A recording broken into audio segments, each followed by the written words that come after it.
So that leaves us with the last thing. I want to kind of give you an overview, say it's the designer's checklist. If we're doing all these things, what is water and how do I think about it? Well, water should leave the property clean and safe. How it came in, if we use it, it should leave that way. We need to cycle water through the system to the greatest extent. So the more that we can move and utilize water on our property, the more potential energy capture we have and the greater the potential yield. And here, your yield on your design is limited only by one thing. You know the limiting factor on your design? What is it? It's you and your imagination. So you limit your design. Water and energy is theoretically infinite.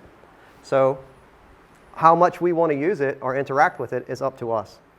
Use gravity to your advantage. It's free, gravity energy, right? Try to capture water high in the landscape. If I can get water at height, I have free energy.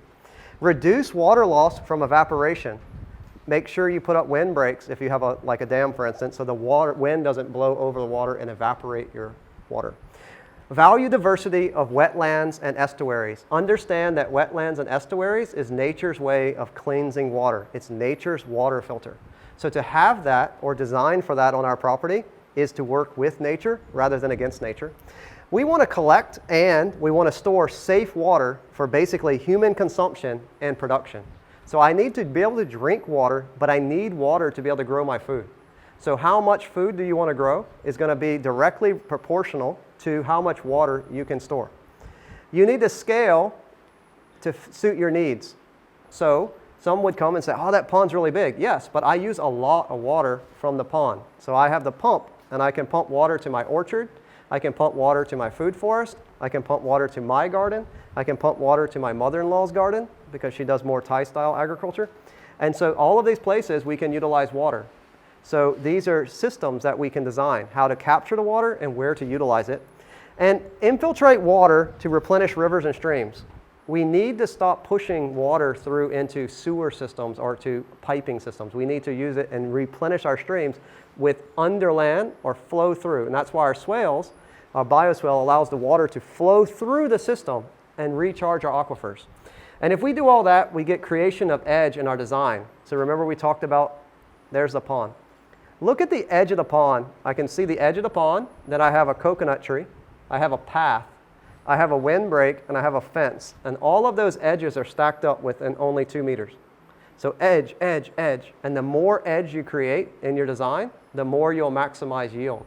So we can use water features, right, to help us maximize edge and the productivity, because those coconuts, every one of those is a coconut tree. So next year, because our first one's fruited this year, so we had 3 trees that make coconuts. That gives me an indication that next year, maybe all of my trees will make coconuts. So we'll go from no coconuts here to, I don't know, 10,000 coconuts in just a change of a year. I had to wait though. So remember, when we put in our systems, it takes time. So permaculture is like an investment. If I can see to take my time, my energy, and my money, and I can make an investment, I can see how I can capture energy and I can create yield. That's how I basically can get to a point to where I don't have to work. Guys, Raktamachat's agricultural systems makes more money than my family spends on a month, per month. So my nut, I got to cover my kids to go to school. I got to buy them clothes. They have to eat.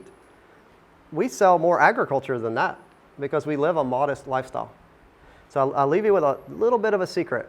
If you want to reduce your need to earn money, you want to need to earn less money. We always need more money, right? Reduce your consumption. If you reduce your consumption, you will reduce your need to earn money. You need money because you buy too much stuff. So look at your plan and look at how you can do that. So capture energy, water being a great energy. Circulate that energy through your systems, which we're going to start getting into more. So permaculture starts at this point starting to get into our systems things, our talking about how to do stuff. And that's going to allow you to basically maximize your yield. And that's where after 5 years of good permaculture, you basically got to get a hammock, tie it between the 2 coconut trees, right? Yeah? And then you just have to kind of like lay in your hammock and think about, what should I do today? That's why I named my the movie company, and we're on the movie, right? You know what it's called? Permadice Productions. So it's Permadice. But we had to make a cool tagline, so it just says, another shitty day in Permadise. Yeah, that's what we do. 5 years, did everything Bill said, and you just sit here going, wow, this is easy, right? The first wasn't easy. We had nothing. We work hard. We make our compost. We work on our soils. We plant and propagate our trees. After 5 years' time, the trees start to produce. We have jackfruits. We have mangoes. We have coconuts. We have bananas. We have papaya. We have mulberries. We have passion fruits. We have all these different things to choose from on a daily basis. It's easy, right? But you have to start. And the start is with your plan. And your plan's basis needs to be capturing water. With water, you can create life. If there's no water, there's no life. And that's pretty much where we're going to end on that. And then we'll move into other systems-based thinking. So we need to make a plan. But a plan's no good if we don't have systems. Our system is how we capture, utilize, circulate energy to create our yield.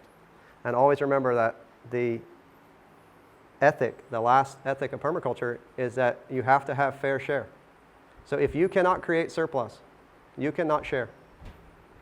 Permaculture would say that you are unethical in your intentions because you cannot create something. So if you share something, whether it's you sharing a movie online to inspire people, right? That's still something. So it's not necessarily I have to make a mango, but I need to make something and I need to do something in the world. So find your passion, create your surplus, and then it's easy. That's it.